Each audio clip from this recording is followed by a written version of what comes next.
O assunto, como sempre, do Livro dos Espíritos, ele nos traz muito esclarecimento.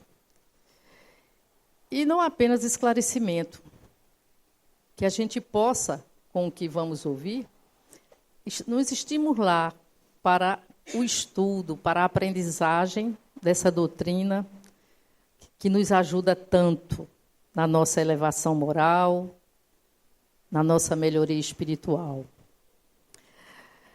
Dando continuidade ao nosso estudo do Livro dos Espíritos, como uma boa parte, né, a não ser aqueles que talvez estejam aqui pela primeira vez, estamos na segunda parte do Livro dos Espíritos. Ele é dividido em 4 partes. Estamos na segunda parte, que trata do mundo dos espíritos. E quando Kardec coloca aí os espíritos, o mundo dos espíritos, a gente sempre lembrar que nós, espíritos, possamos estar desencarnados ou encarnados, nós temos a essência, né? Somos espíritos, e dentro desse capítulo, que é um capítulo maravilhoso, inclusive é um dos maiores, né? É o maior, na verdade, ele tem mais de 530 questões, e ele vai nos tirar aquelas dúvidas, vai nos esclarecer muito sobre vários pontos, sobre encarnação, reencarnação, o que são os espíritos, escala espírita, o que fazemos lá, o que fazemos aqui, como interferimos lá, como lá interferem aqui. Embora que eu diga esse lá, gente, mas é uma coisinha pertinho, viu? Está aqui entre nós. Existe aqui espíritos encarnados e espíritos desencarnados. E essa parte ela é composta por 11 capítulos. Nós estamos hoje no 10º capítulo. Estamos bem pertinho de terminar, né, essa segunda parte. E esse 10º capítulo, eu achei assim, fabuloso o quanto Kardec e os espíritos, quanto eles nos ensinam, às vezes com uma palavra, 2, com uma frase. Vejam só o título do capítulo, que teve início o seu estudo no sábado passado. Ocupações e missões dos espíritos. Quando a gente olha esse título, inclusive é bem interessante que esse é um dos poucos capítulos que ele não tem subitem. Ele é composto por 27 perguntas, ele vai dar 558 a 585, e é o estudo todo sobre ocupações e missões dos espíritos. Então, nesse título, a gente já pode estudar muito. Kardec já nos estimula, já nos mostra alguma coisa. Por exemplo, quando ele bota o título Ocupações e Missões, ele já está dizendo, são 2 palavras diferentes, o seu sentido, dentro da ciência espírita, principalmente, porque toda ciência, gente, ela tem aquelas palavras técnicas. Ela tem, às vezes, porque toda palavra é polissêmica, né? Então, por exemplo, provas. A palavra provas, a gente pode usar dentro da doutrina espírita no sentido vulgar, ou seja, no sentido acadêmico, mas existe um sentido próprio dentro da doutrina espírita, dentro da ciência espírita. E outras palavras, como expiação, médios, mediunidade, espiritismo e muitas outras. E essa palavra, ocupações e missões dos espíritos, essa palavra ocupação, ela vai ter um sentido próprio dentro dessa doutrina. E também são diferentes, né? A gente pode até dizer que toda missão é uma ocupação, mas nem toda ocupação é uma missão. E no decorrer do estudo, a gente vai perceber essa diferença. Outra coisa interessante que nós podemos ver já no título, né? O que significa ocupação? Ocupação, ato de trabalhar em algo, né? Algo de trabalhar. Missão, que toda missão também é uma ocupação, vamos dizer assim.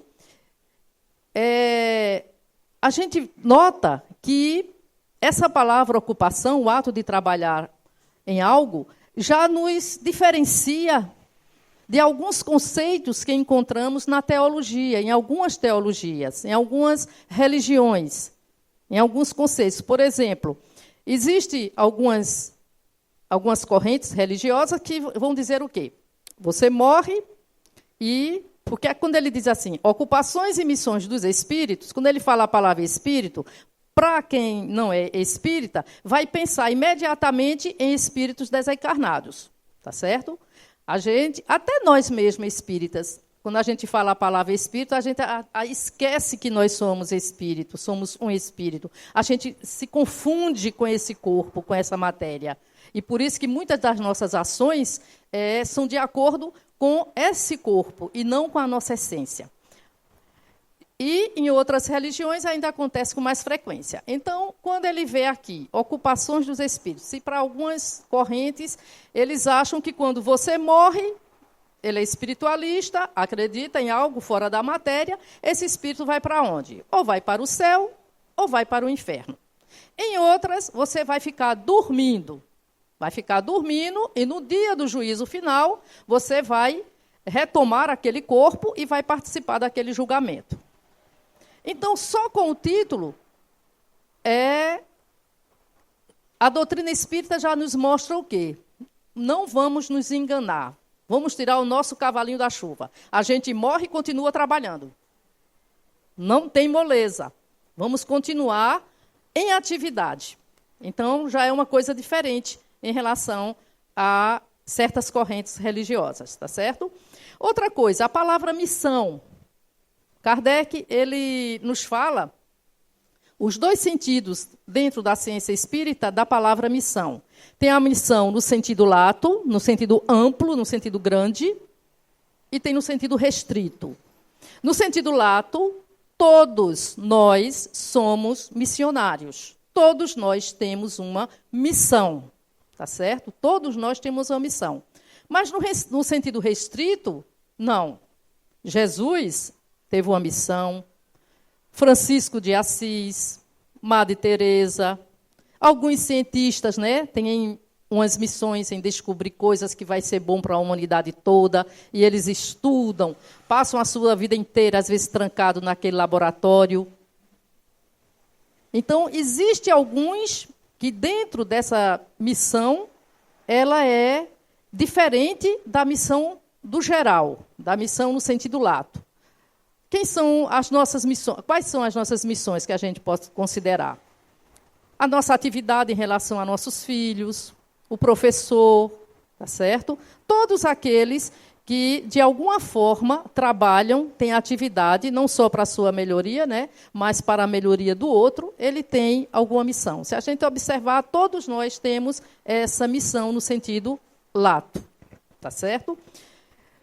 Então, vocês vejam que só com o título a gente já pode estudar, já pode se incentivar para certos entendimentos. Mas, continuando.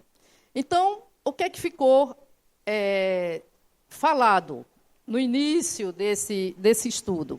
Porque nós, hoje, vamos dar mais ênfase às três questões, 565, 566 e 567. Porém, vamos dar uma pequena passagem no que esse capítulo nos ensina, nos mostra, para que a gente possa também entender as outras questões, porque, na verdade, gente, é tudo interligado.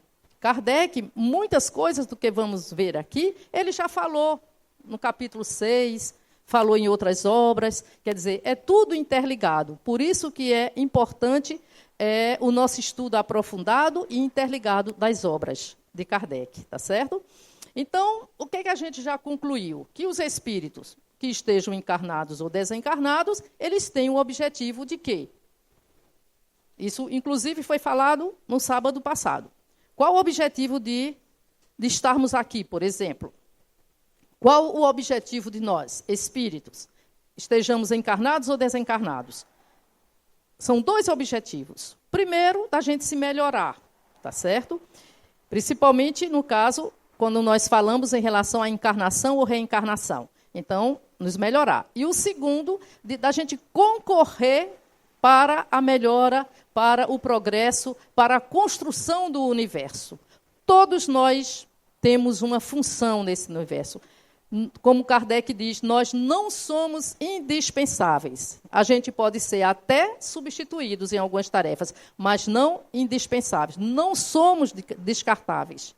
Todos nós aqui temos uma meta. Primeiro, chegar à perfeição. E nessa caminhada até a perfeição, e depois de adquirirmos a perfeição, estaremos sempre trabalhando para a construção do universo. Sempre teremos uma função. Teremos uma atividade, teremos uma participação. Ele diz o seguinte: concorrem para a harmonia, né, do universo, como nós já falamos, executando as vontades de Deus, tá certo? E essa vida espírita é uma ocupação contínua. Aqui ele dá um toque maior em relação à vida do desencarnado. Tá certo? Que a vida espírita é uma ocupação contínua, mas que não tem nada de penosa se a gente for comparar com a vida na Terra, porque não há essa fadiga corporal como nós sentimos aqui.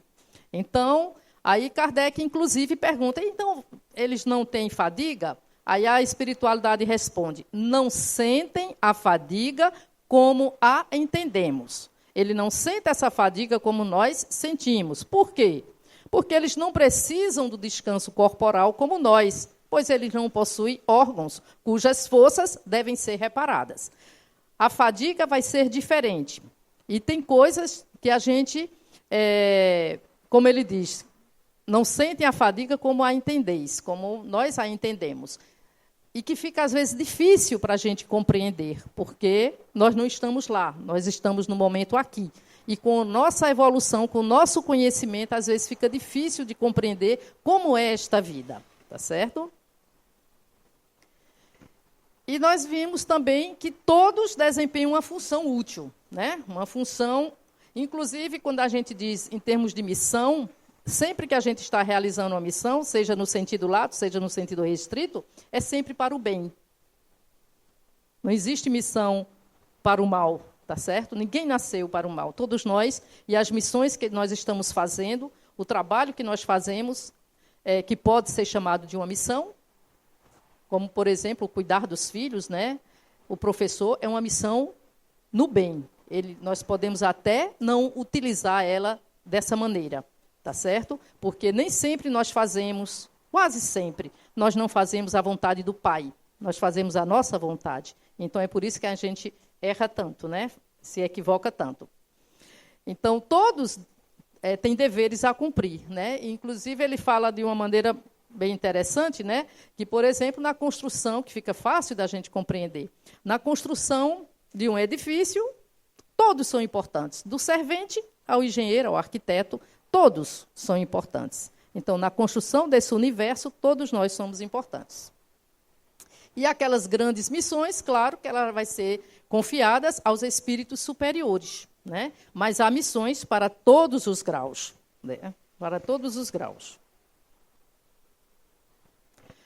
E para que a gente melhore, né, cada vez mais, para que a gente atinja essa meta, que é a perfeição, temos que percorrer, né, diferentes graus da escala do aperfeiçoamento. E, logicamente, Deus, né, que é justo, ele não poderia dar a uns, por exemplo, a ciência, ou o conhecimento, ou a moral elevada, simplesmente porque deu. Todos nós conquistamos, precisamos trabalhar, precisamos desenvolver, precisamos de esforço. Tenho certeza que ninguém aqui conhece, aqui na nossa terra, alguém que chega ao primeiro lugar, chega lá no pódio, sem esforço. Né? Todos eles têm uma história para contar de grande esforço, de uma grande caminhada para chegar até ali. Agora, uma coisa interessante que eu achei, né? Kardec pergunta, veja só, nós já sabemos que todos nós temos missões, todos nós temos ocupações, que precisamos, que fazemos parte da construção desse universo, que trabalhamos. A gente não vai lá dormir, ficar sossegado assim, sem fazer nada. Não, vamos ter atividade. Aí ele diz assim, são constantes, né, as ocupações dos espíritos? Será que não tem nenhuma horinha de descanso, de repouso, né? Será que não tem? Ele pergunta. E a gente lembrou da fala de Jesus, né? O meu pai trabalha, né, até hoje, e eu trabalho também. O Pai trabalha eternamente, sempre está trabalhando, e nós também. Então, a espiritualidade fala, seus pensamentos são sempre ativos, porque nós, gente, quando estamos no plano espiritual, quando estamos sem esse corpo perecível, o nosso trabalho, toda a nossa atividade é através do nosso pensamento, tá certo? Então, nós manipulamos os fluidos, fazemos as nossas tarefas, tudo através do nosso pensamento. Às vezes fica difícil da gente entender certas coisas, né? Essa tarefa mesmo, tudo que faz é através do pensamento. Aí eu lembro de uma resposta de Santo Agostinho, que nos ajuda muito. Santo Agostinho, lá no século IV depois de Cristo, né? Um grande filósofo que até hoje é estudado nas faculdades. Ele dizia assim, se você me pergunta o que é o tempo, eu não sei te responder. Mas se você não me pergunta, eu sei o que é o tempo. Então, tem para determinadas perguntas, para determinados conceitos, para determinadas coisas que, se você não me pergunta, eu sei o que é. Mas quando você me pergunta, acabou, não sei mais, não sei te responder. Então, essa atividade dos espíritos puros, o que é que Jesus está fazendo agora? Não sei, não dá para a gente saber. Tá certo? Com certeza, eu só tenho dentro de mim que está nos amparando, nos ajudando, nos amando. Mas como é que faz isso? Realmente não dá para a gente responder. Então, gente, quando ele fala que são realmente constantes, e ele diz uma coisa interessante, que para os espíritos, esses são os espíritos superiores, as suas atividades, o seu trabalho constante, não é uma coisa ruim. Eles fazem isso com alegria, eles se sentem úteis, tá certo? Então, ele tem consciência disso e aquilo é a felicidade deles, aquele trabalho. Aí Kardec não fica satisfeito, diz, não, mas e em relação aos espíritos inferiores? Será que existem alguns que não trabalham? Aí ele diz, a estes cabem ocupações apropriadas à sua natureza. Então, se você tem uma elevação, tem uma capacidade, uma atividade pequena, vai ser dado de acordo com o que a gente pode fazer, tá certo? É o que a espiritualidade nos orienta. Aí Kardec lembra, não tem muitos de nós que somos preguiçosos, né? Somos ociosos. Aí será que lá também existe isso? Será que tem espírito que é preguiçoso, eu não quero fazer nada? Será que existe? E a resposta, sim, né? Mas esse estado ele é temporário e subordinado ao desenvolvimento de suas inteligências. E certamente há espíritos que, como certos homens, só para si mesmo vivem. Então, ele vai realmente ser ocioso, mas mais cedo ou mais tarde ele vai perceber que aquilo ali não é bom para ele e vai recomeçar o seu caminho e vai trabalhando cada vez mais, tá certo? Então, mas existem aqueles que, os retardatários. E agora nós vamos entrar nas nossas perguntas, propriamente ditas, a 565. Vejam só, Kardec agora vai dar uma mudada um pouquinho do assunto. Ele falou das missões, que todo mundo tem ocupações, tal. Aí Kardec vai direcionar agora uma coisa muito interessante que eu achei. Eu achei muito bom essa parte. Aprendi muito na construção desse estudo. Ele diz, atentam os espíritos em nossos trabalhos de arte e por eles se interessam? Não é interessante? O espiritismo está interessado na arte, o que é que os espíritos pensam da arte, né? Atentam, ou seja, eles levam em consideração, eles participam, eles gostam dos nossos trabalhos de arte e por eles se interessam. E a resposta é bem curtinha, bem direta. Ele diz, atentam no que prove a elevação dos espíritos e seus progressos. Ou seja, eles consideram as nossas artes, eles observam, eles nos ajudam quando ela vai concorrer para a nossa elevação, para o nosso progresso. E eu achei isso muito interessante. Inclusive, em outros capítulos, que inclusive eu já participei aqui de um estudo sobre a música, lá no capítulo 6, Kardec tinha perguntado, no além, o espírito se interessa pelos trabalhos que se executam na Terra, pelo progresso das artes e das ciências? Aí a resposta lá, conforme a sua elevação ou a missão que possa ter que desempenhar, muitas vezes, os que vos parece magnífico, bem pouco é para certos espíritos, que então admiram, como sábio admira a obra de um estudante. Mas eles se interessam, sim, por isso. Mas eles vão de acordo com aquele que está fazendo, que é portador dessa habilidade, tá certo? Então, o seu interesse, a sua participação vai ser de acordo com isso. Daqui a pouco a gente vai, talvez, entender melhor essa consideração, essa observação, essa participação dos espíritos em relação àqueles que trabalham, dos nossos trabalhos em relação à arte, tá certo? E ele pergunta, podem certos espíritos auxiliar o progresso das artes, protegendo os que a elas se dedicam? Sim, existem espíritos que se dedicam a isso. Você é um pintor, você é um poeta, e existem espíritos que se interessam tanto por aquilo que eles ficam ali, ajudando a esses poetas, a esses músicos, tá certo? A esses arquitetos. E pensando nisso, em relação a essa arte, aí nós vamos estudar um pouquinho para a gente poder entender melhor esse interesse, né? E de como a arte pode nos ajudar na nossa evolução, no nosso progresso. Então, a palavra arte, ela é uma palavra que vem do latim e significa técnica, habilidade. Então, e veja uma coisa interessante, lá no dicionário você encontra essa definição. O que é arte? Produção consciente de obras, formas ou objetos voltada para a concretização de um ideal de beleza e harmonia, ou para a expressão da subjetividade humana. Então, arte está ligada à beleza, ao belo, e o belo está ligado ao bem. Então, uma arte é quando ela ela tira de dentro da gente o que nós temos de belo, e que aquilo ali vai favorecer o nosso melhoramento. A questão da arte, desde dos filósofos lá da Grécia, é que eles se interessavam, né? Aristóteles, veja só que interessante, Aristóteles dizia que a arte imita a natureza. Então, segundo Aristóteles, está na origem da atividade artística a propensão natural do homem imitar a natureza.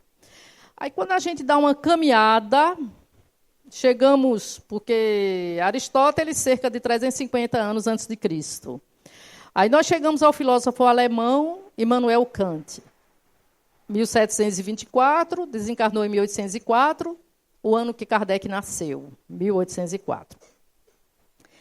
E o interessante é que ele vai diferenciar a arte, ele faz uma diferença da arte em relação à natureza e em relação à ciência. Aí o que é que Kant diz para a gente? Ele diz, a arte diferencia-se da natureza por ser uma atividade racional e livre. E ele dá um exemplo, ele diz, por exemplo, uma teia de aranha. Não é uma coisa linda?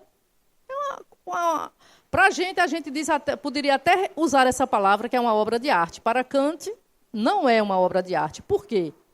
Porque ela faz parte, ela é a consequência de quê? De um mecanismo da natureza. Tá certo? Ela é o resultado da natureza. E ele considera a arte quando é racional e livre, quando somos nós que a produzimos. E quando ele diferencia da ciência, o que é que ele dizia? Ele dizia o seguinte, que para produzir uma obra de arte, não basta ter conhecimento sobre um determinado assunto. É preciso ter habilidade para fazer. E é uma verdade, né, gente? Eu posso ter todo o conhecimento da técnica de um poema, de como se faz um poema, de como se faz uma música. Mas se eu não tenho essa habilidade, se eu não tenho isso dentro de mim, nunca eu vou produzir um poema que possa ser chamado uma verdadeira obra de arte. Porque a arte, vocês sabem, né, faz parte a pintura, a poesia, né, a arquitetura, tá certo? O cinema hoje, ele foi incluído, isso em 1923. Bem, então precisa disso. Você pode saber todas as regras, mas você não vai conseguir construir uma obra de arte, construir um poema, só você tendo conhecimento das regras da poesia. E, em relação à arte também, falando assim dos povos primitivos, eles misturavam um pouco, eles vinham tudo praticamente associado, a arte, a ciência e a religião. Era como se estava tudo ali representado. Hoje já há uma diferença. A arte é um reflexo do ser humano e representa a sua condição social e essência de ser pensante. Já tem alguma coisa diferente. E, em essência, o que é que nós podemos dizer? Qual o principal objetivo da arte? Daqui a pouco nós vamos entender porque eu estou falando tanto em arte, tá certo? A arte, ela serve para o ser humano expressar seus sentimentos, seus pensamentos, suas convicções. A arte serve para isso, para você botar para fora seus pensamentos, seus sentimentos, suas convicções. A intenção do homem perante a arte, naturalmente, varia de acordo com o contexto em que seu autor está inserido. E tem um texto, gente, que é, assim, maravilhoso. Lá no livro Obras Póstumas. É um livro que foi escrito após a morte de Kardec, né? Daí o nome, Obras Póstumas, em homenagem a ele. E é um livro construído por alguns escritos de Kardec, que encontraram nas suas gavetas. Amélie, né, que é a esposa, encontrou lá, e também na Sociedade Espírita de Paris. Tinha algumas coisas escritas por ele, e tem uma coisa muito importante que eu recomendo. É muito interessante nesse livro Obras Póstumas. Tem algumas mensagens psicografadas lá na Sociedade de Paris, por Santo Agostinho e pelo Espírito de Verdade. E o que há de interessante nessas mensagens? É que elas falam de Kardec. Então, para a gente ter uma visão de um espírito puro, espírito de verdade, um espírito bom, Santo Agostinho, falando de Kardec, da sua missão, falando do homem que ele foi aqui enquanto encarnado, falando desse espírito missionário que nos deixou, nos ajuda até hoje e vai nos ajudar sempre. Então, nós temos um texto que é bastante longo em relação à arte. Nós encontramos. E eu trouxe apenas alguns parágrafos para que a gente se atente. Por que o Espiritismo?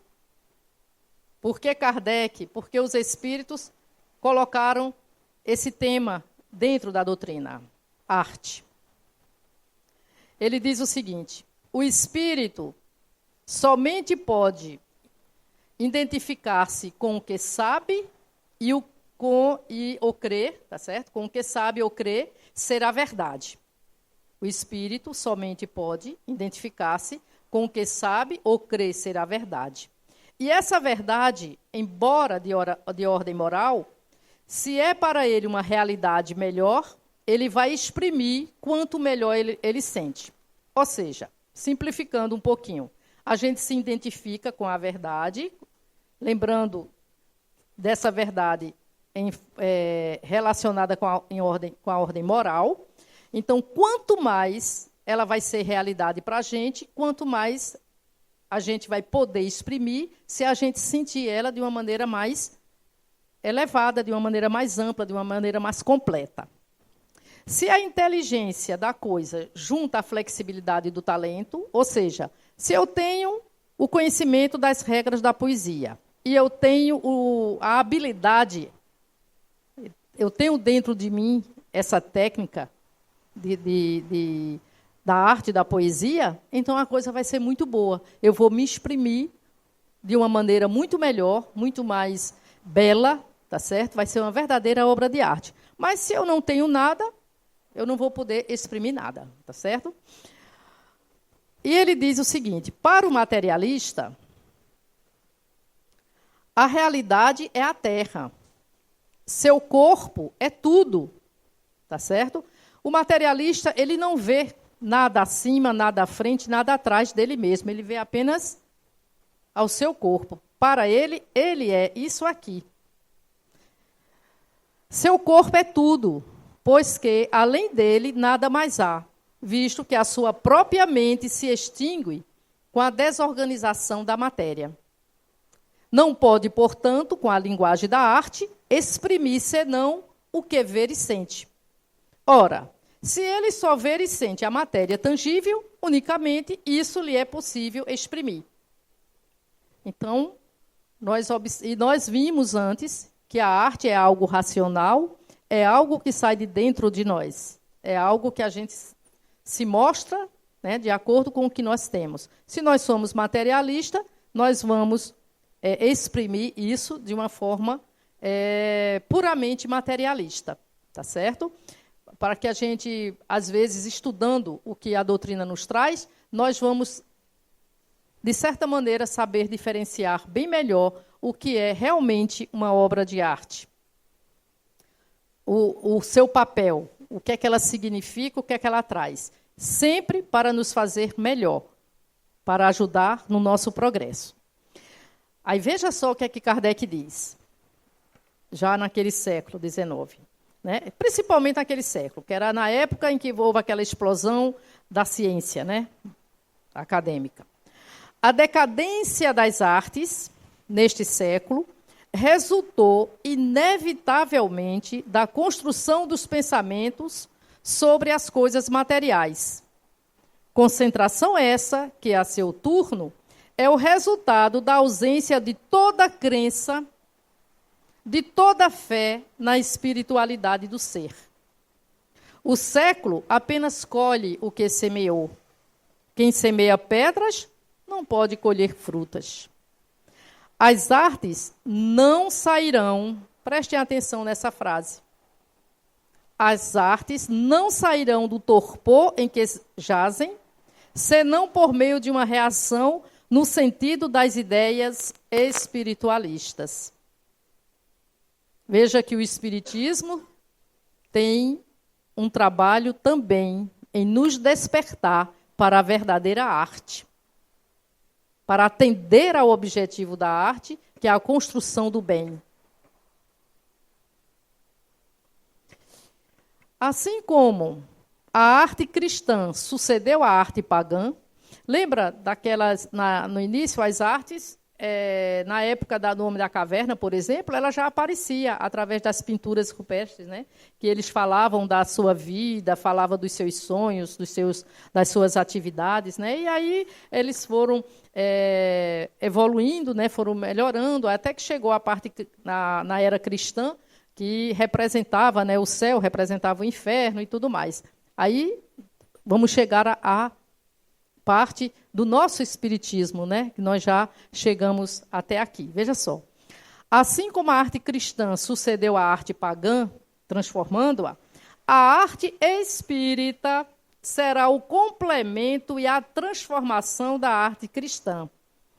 Vocês, talvez, alguns aqui saibam, que aqui no Brasil, por exemplo, em alguns lugares, principalmente naqueles interiores pequenos, o espiritismo, quando chegou, você não poderia jamais dizer que era espírita. Tinha alguns, eu já sei dessas histórias, tá certo, que no interior bem pequeno, que tinham as reuniões mediúnicas, né, que era tudo em cima mais do fenômeno da mediunidade, e que era tudo a partir das 10 horas da noite, tinha que ser tudo trancado, porque se a polícia chegasse, levava todo mundo. Se você fosse espírita, se fosse fazer uma entrevista num trabalho e dissesse que era espírita, isso ainda existe hoje, talvez, viu? Você não era contratado, já era dispensado ali. Tá certo? Então, você vê que a proporção que o tempo foi passando, a gente não via músicas espíritas. Hoje nós temos músicas espíritas e daqui a pouco nós vamos ver a utilidade dela. Inclusive Sônia, né, que é autora, né, de muitas músicas espíritas. E vamos ver o quanto bem e como podemos utilizá-la na nossa prática, no nosso dia a dia. Mas vamos lá. Então, eu achei muito interessante aqui. A arte espírita será o complemento e a transformação da arte cristã. O Espiritismo efetivamente nos mostra o porvir sob uma nova luz. Uma luz nova. E mais ao nosso alcance, está mais perto. Por ele, ou seja, pelo Espiritismo, a felicidade está mais perto de nós. Está ao nosso lado, nos espíritos que nos cercam e que jamais deixaram de ter relação conosco. Está em relação conosco. A morada dos eleitos, lembra da ciência da arte cristã, né? O céu de um lado, o inferno do outro. A morada dos eleitos e a dos condenados já não se acham insulados, isolados, separados, né? O que há é incessante solidariedade entre o céu e a terra, entre todos os mundos de todos os universos. A aventura consiste no amor mútuo de todas as criaturas que chegam à perfeição e numa constante atividade, ocupação, missão. Tá certo?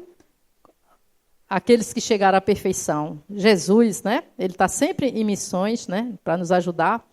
Então, ele diz aqui, criaturas que chegam à perfeição e numa constante atividade, constante trabalho, né, não param, com o objetivo de instruir e conduzir aquela mesma perfeição que ele já possui para os que se tornaram retardatários.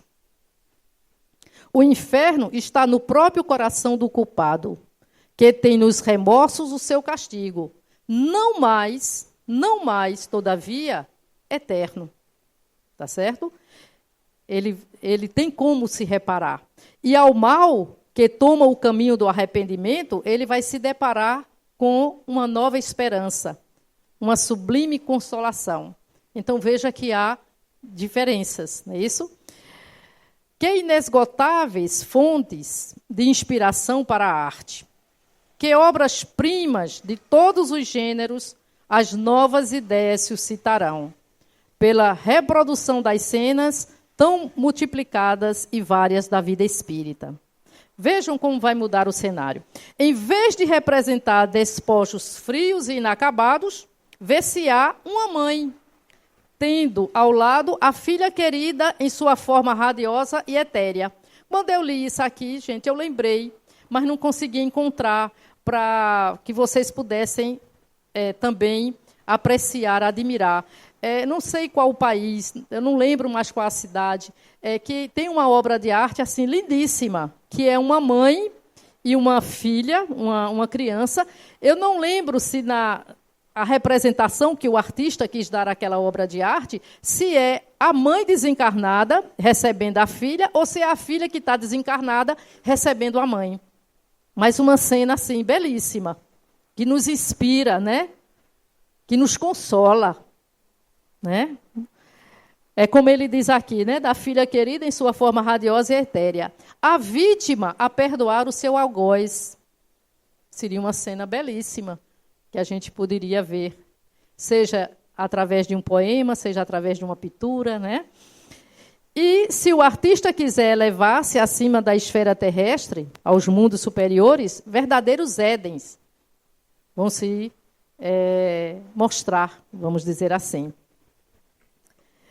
E uma coisa interessante nessa questão da arte, né? Nós lembramos de uma palestrante espírita, Anete Guimarães, e que ela contou, eu infelizmente, quando eu fiquei sabendo disso, meus filhos já eram crescidos, mas podemos aplicar aos nossos netos, né?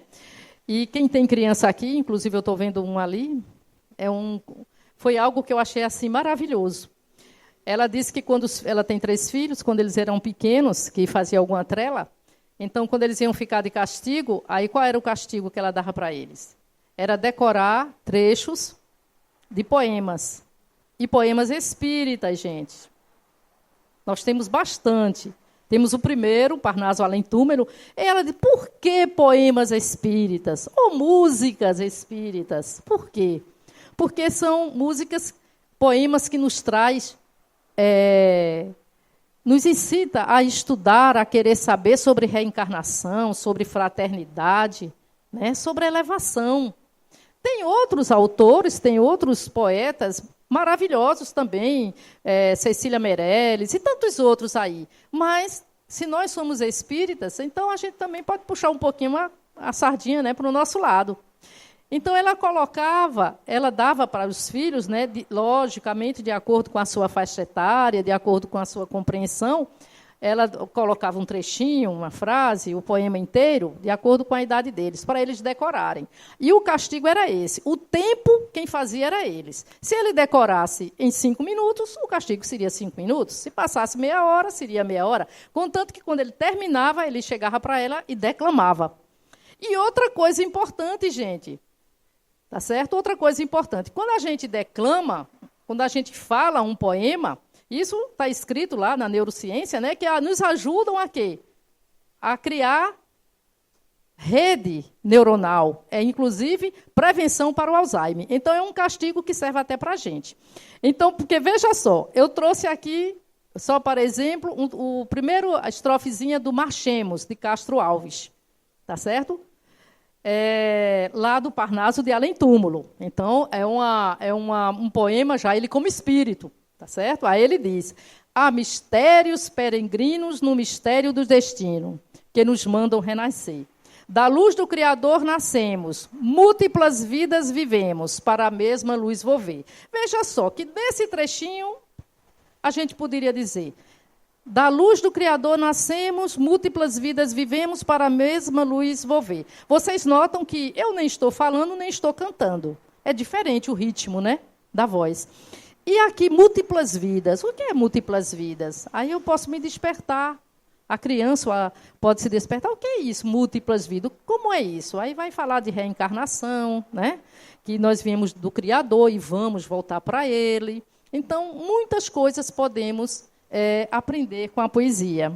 E teve um dos filhos dela que, logicamente, que a criança vai achar assim meio chato, né? Aquilo de decorar, mas insistam, é bom. Faz bem, tá certo? É algo que depois eles vão gostar.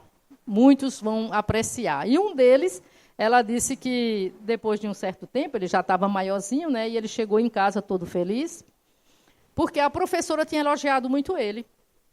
Tinha dito que ele era um menino intelectual, que ele era um menino muito inteligente. E aí por que ele disse isso? Não, porque ela perguntou quem sabia declamar uma poesia, e só eu na turma que sabia. Aí disse, está vendo? Já fez o efeito, não é isso?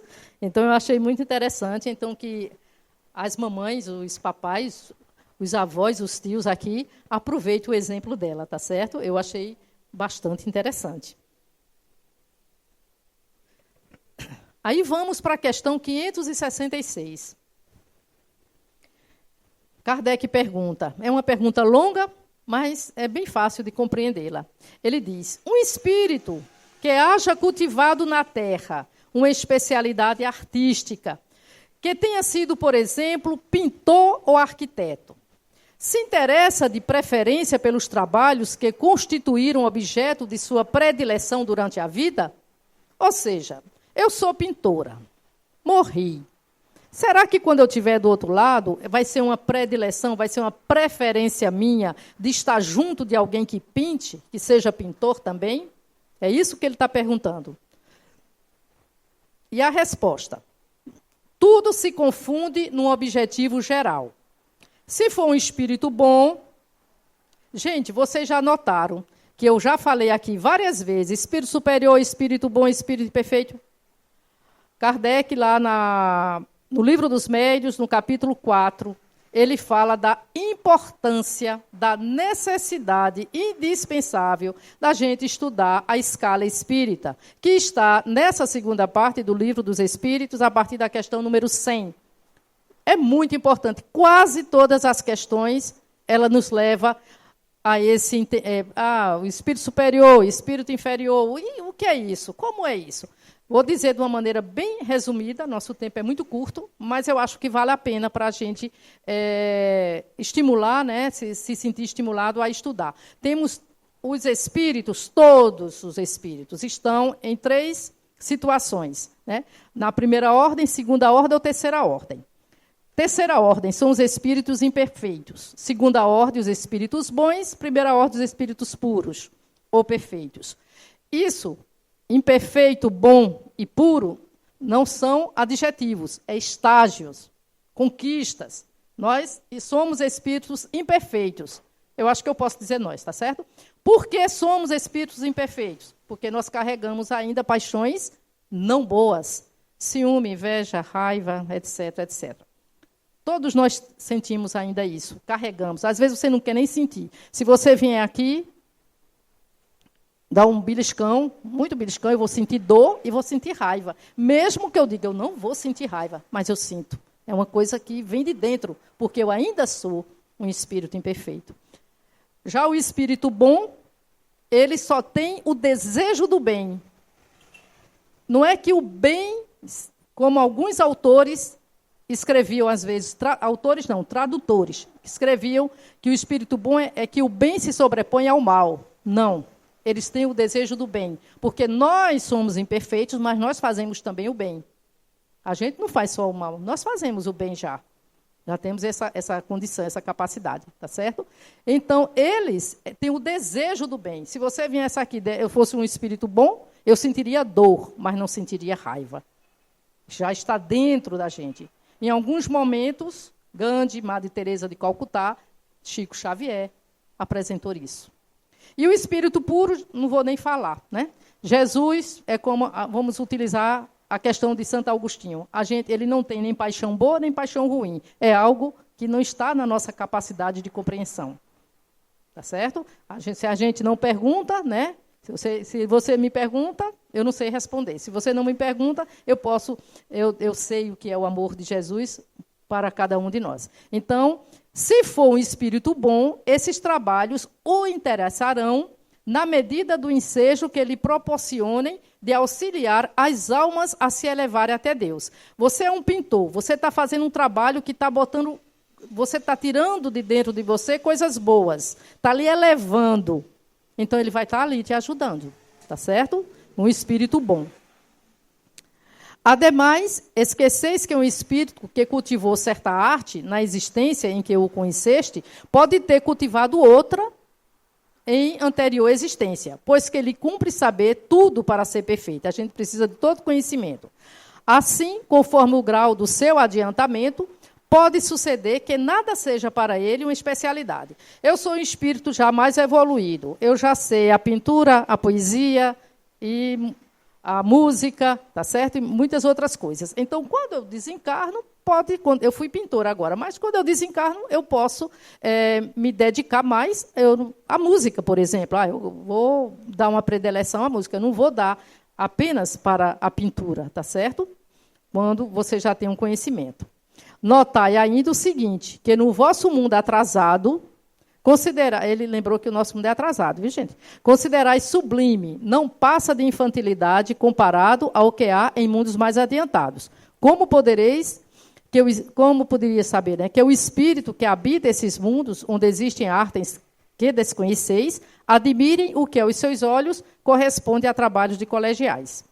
Por isso disse, atentam no que demonstre progresso. Quer dizer, se ele percebe que é algo que está te elevando, ele vai estar ali, te ajudando. Aí Kardec disse, não, mas eu não quero saber dos espíritos adiantados. Eu quero saber agora, quando eu estou me referindo aos espíritos vulgares, né? Ou seja, os comuns, que ainda não elevaram acima das ideias terrenas. Ou seja, nós, imperfeitos, como é que a gente vai se comportar? Aí ele diz, com relação a esses, o caso é diferente. Mais restrito é o ponto de vista de onde observam as coisas. Podem, portanto, admirar o que vos cause admiração. Aí vejam como Kardec foi interessante, como ele liga as questões uma à outra. Nesse, ele deu aquela ênfase em relação à arte.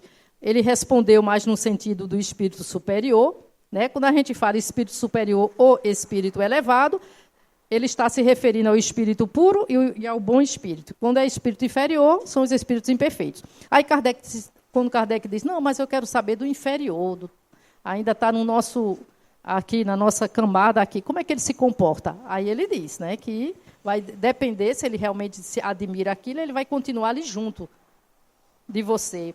Aí vê só a outra questão, que é a última questão. Costumam os espíritos imiscuir-se em nossos prazeres e ocupações? Ou seja, eles se metem no nosso trabalho, eles estão junto da gente ali. E vejam que Kardec acrescentou mais uma palavrinha. O título lá era Ocupações e Missões. Aí ele botou prazeres e ocupações, para que a gente possa lembrar, gente, que sempre teremos espíritos junto a nós. Que a gente tenha a vigilância, o orai e vigiai, tá certo? Aí a espiritualidade responde, os espíritos vulgares somos nós, tá certo? Os comuns. Como dizes, costumam realmente se meter, se imiscuir, participar daquilo ali, seja dos prazeres, seja das ocupações. Esses vos rodeiam constantemente e com frequência tomam parte muito ativa no que fazeis, de conformidade com suas naturezas. Cumpre assim aconteça para impedir os homens pelas diversas veredas da vida e para lhes excitar ou moderar as paixões. Por que Kardec disse isso? Para uma coisa ou para outra? Porque se são espíritos familiares, são espíritos que gostam da gente, são espíritos amigos, eles vão estar ali, seja numa ocupação ou em outra tarefa, para nos ajudar. Ou para a gente diminuir, não fazer aquilo que nós estamos fazendo, que não é bom, ou para nos estimular a continuar fazendo, se estamos fazendo algo que vai nos elevar, que vai nos melhorar, que vai fazer a gente progredir. Tá certo? Isso, os espíritos familiares, os espíritos amigos. Porque se não for um espírito amigo, se for um obsessor, por exemplo, ele vai nos estimular para o mal. Não é verdade? Ele vai nos excitar a fazer cada vez mais aquilo que vai nos levar para uma degradação. Com as coisas deste mundo, os espíritos se ocupam segundo o grau de elevação ou de inferioridade em que se achem. Os espíritos superiores, vocês agora sabem o que é espírito superior, é o espírito puro ou espírito bom. Aqui ele vai tratar mais do espírito bom, que são os nossos anjos de guarda, viu, gente? O nosso anjo de guarda é um espírito bom, de todos nós. Tá certo? Não existe um anjo de guarda do mesmo nível da gente, senão ele ia dar um monte de cascudo na gente, ia ter raiva da gente. Não existe. É o espírito bom, tá certo? Os espíritos superiores dispõem, sem dúvida, da faculdade de examiná-las nas suas mínimas particularidades, mas só o fazem na medida em que isso seja útil ao progresso. Unicamente os espíritos inferiores ligam a essas coisas uma importância relativa às reminiscências que ainda conservam e às ideias materiais que ainda se não extinguiram neles, tá certo? Então, se é um espírito superior, ele vai estar sempre ao nosso lado quando ele ver algo que vai nos elevar, ele vai nos ajudar, vai nos proporcionar que a gente continue naquela tarefa. Se é um espírito inferior, aí vai depender. Pode ser um espírito inferior, um espírito imperfeito, mas se é um espírito que gosta da gente, ele vai continuar também nos ajudando da sua maneira não tão, vamos dizer assim, eficiente quanto um espírito bom, quanto o nosso anjo de guarda, mas do seu jeitinho ele vai nos ajudar, com certeza. E se for um espírito que seja inferior e que não goste da gente, aí ele vai nos ajudar no contrário, tá certo? Para que a gente não se melhore, para que a gente não dê mais um passo. Bem, gente, terminou o nosso tempo. Vocês notam que é um estudo, pelo menos nós achamos assim, bastante interessante, inclusive em relação às artes, para a gente despertar um pouco. Em quase todas as obras de Kardec tem falando sobre as artes e que a gente se estimule para estudar com profundidade, com persistência, com continuidade. Que Jesus nos abençoe.